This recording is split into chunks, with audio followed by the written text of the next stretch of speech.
যদি আমি আপনাকে বলি, কুরআন নিজেই এক নারীর নাম ইতিহাসে তুলে ধরেছে, যার অহংকার, বিদ্বেষ আর শত্রুতা হয়ে উঠেছিল ঈমানের বিরুদ্ধে এক জীবন্ত উদাহরণ। এক নারী যার সম্পদ ছিল, ক্ষমতা ছিল, প্রভাব ছিল, কিন্তু কোনো কিছুই তাকে আল্লাহর বিচার থেকে রক্ষা করতে পারেনি। তার নাম উম্মে জামিল। কুরআন তাকে সতর্কতা হিসেবে তুলে ধরেছে। তিনি সেই অল্প সংখ্যক নারীদের একজন যাদের সম্পর্কে আল্লাহ স্পষ্টভাবে শাস্তির ঘোষণা দিয়েছেন। আজ আপনি শুনবেন তার গল্প, অহংকারের গল্প, নিষ্ঠুরতার গল্প এবং ইসলামের বিরুদ্ধে প্রকাশ্য যুদ্ধ ঘোষণার গল্প। তিনি সম্পদকে অস্ত্র বানিয়েছিলেন, প্রভাবকে অস্ত্র বানিয়েছিলেন, আর মিথ্যাকে বানিয়েছিলেন সবচেয়ে ভয়ঙ্কর অস্ত্র। আজকের যুগে সত্যের শত্রুদের বুঝতে হলে প্রথমে জানতে হবে উম্মে জামিলকে। উম্মে জামিল জন্মেছিলেন ক্ষমতার মাঝে। তিনি ছিলেন কুরাইশ গোত্রের নারী, মক্কার সবচেয়ে প্রভাবশালী ও শক্তিশালী গোত্রগুলোর একটি। তার প্রকৃত নাম ছিল আরওয়া বিনতে হারব। তিনি ছিলেন আবু সুফিয়ানের বোন এবং নবী সাল্লাল্লাহু আলাইহি ওয়াসাল্লামের চাচা আবু লাহাবের স্ত্রী। পরিবারের নামেই ছিল প্রভাব, তার নামে ছিল সম্মান, কিন্তু মর্যাদা কখনো চরিত্র নিশ্চিত করে না। শৈশব থেকেই তিনি ছিলেন উচ্চাকাঙ্ক্ষী, গর্বিত এবং অহংকারে পূর্ণ। তিনি বিয়ে করেন আবু লাহাবকে, অত্যন্ত ধনী, অত্যন্ত ক্ষমতাবান এক ব্যক্তি। উম্মে জামিল ক্ষমতা ভালোবাসতেন, আড়ম্বর ভালোবাসতেন, মানুষের উপর নিয়ন্ত্রণ ভালোবাসতেন। তিনি শুধু স্বামীর সম্পদের উপর নির্ভর করেননি, তার জিহ্বা ছিল ধারালো, তার কথা ছিল তলোয়ারের চেয়েও ভয়ঙ্কর। তিনি গুজব ছড়াতেন, মানুষের সম্মান ধ্বংস করতেন।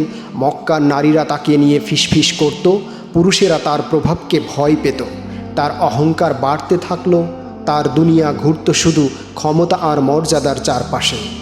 এরপর মক্কায় ছড়িয়ে পড়ল এক সংবাদ, মুহাম্মদ সাল্লাল্লাহু আলাইহি ওয়াসাল্লাম নিজেকে আল্লাহর রাসূল ঘোষণা করেছেন। উম্মে জামিলের কাছে এটি ছিল বিপর্যয়। তিনি জানতেন বনু হাশিম ছিল সম্মানিত বংশ। যদি ইসলাম ছড়িয়ে পড়ে, তার ক্ষমতা ভেঙে পড়বে, তার প্রভাব শেষ হয়ে যাবে। তার কাছে এটি সত্যের প্রশ্ন ছিল না, এটি ছিল নিয়ন্ত্রণ হারানোর ভয়। উম্মে জামিল ইসলামের প্রথম দিককার প্রকাশ্য বিরোধীদের একজন হয়ে ওঠেন। তিনি শুধু বিরোধিতা করেননি, তিনি ধ্বংস করতে চেয়েছিলেন। তিনি রাসূল সাল্লাল্লাহু আলাইহি সাল্লামকে অপমান করতে চেয়েছিলেন। তিনি মুমিনদের ভয় দেখাতে চেয়েছিলেন। তার বিষাক্ত কথায় ভরে উঠেছিল বাজার, গলি, এমনকি কাবার আশপাশ। ইসলাম তার কাছে শুধু ধর্ম ছিল না, ইসলাম ছিল তার অহংকারের জন্য হুমকি। প্রথমে তিনি ভেবেছিলেন এই দাওয়াত টিকবে না, কিন্তু মানুষ ইসলাম গ্রহণ করতে লাগলো, তার ভয় বাড়ল, তার ক্রোধ বাড়ল। তিনি ও তার স্বামী ইসলামের বিরোধিতার নেতা হয়ে উঠলেন। মক্কার নারীদের উপর তার প্রভাব ছিল প্রচণ্ড। তিনি রাসূল সাল্লাল্লাহু আলাইহি সাল্লামকে জাদুকর, মিথ্যাবাদী বলে অপবাদ দিতেন, মানুষকে দূরে সরাতে মিথ্যা ছড়াতেন। তিনি হযরত খাদিজা রাদিয়াল্লাহু আনহাকে ঈর্ষা করতেন, একজন সম্মানিত নারী, ইসলামের শক্ত স্তম্ভ। কিন্তু খাদিজা রাদিয়াল্লাহু আনহা ছিলেন শান্ত, মর্যাদাবান, দৃঢ়।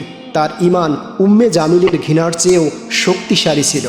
উম্মে জামিল শুধু কথাই থামেননি, তিনি কাজে নেমেছিলেন। রাসূলুল্লাহ সাল্লাল্লাহু আলাইহি ওয়াসাল্লাম যেসব পথে হাঁটতেন সেখানে কাঁটা ফেলতেন। মুসলমানদের সামাজিকভাবে একঘরে করার চেষ্টা করতেন। কাবার কাছে সালাতরত অবস্থায় রাসূলুল্লাহ সাল্লাল্লাহু আলাইহি ওয়াসাল্লামের উপর ময়লা নিক্ষেপের ষড়যন্ত্রে তিনি নিযুক্ত ছিলেন। তবুও ইসলাম বাড়তে থাকলো, মুমিনরা দৃঢ় থাকলো। তার ক্রোধ উন্মাদনায় পরিণত হলো।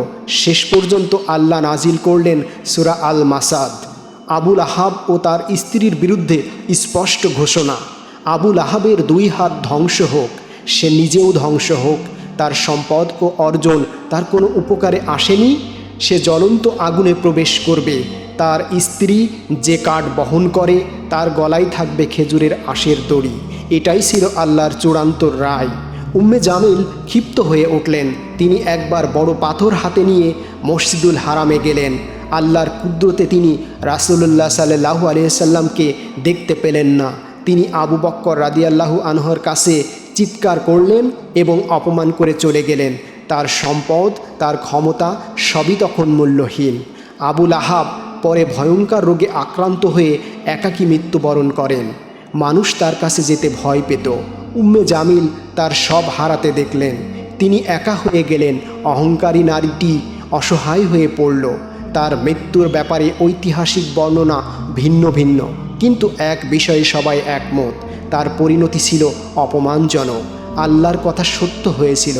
এই গল্প শুধু ইতিহাস নয়, এটি এক সতর্ক বার্তা। অহংকার, জুলুম ও সত্যের বিরুদ্ধে যুদ্ধ কখনো সফল হয় না। সত্যকে দমন করা যায় না। মনে রাখবেন, সত্যের শত্রুরা শক্তিশালী মনে হতে পারে, কিন্তু আল্লাহর সত্যি শেষ পর্যন্ত বিজয়ী হয়। ভিডিওটি ভালো লাগলে লাইক ও কমেন্ট করে আপনার প্রিয়জনদের কাছে শেয়ার করে তাদেরও দেখার সুযোগ করে দিন। আপনাদের সহযোগিতা আমাদের মোটিভেশন।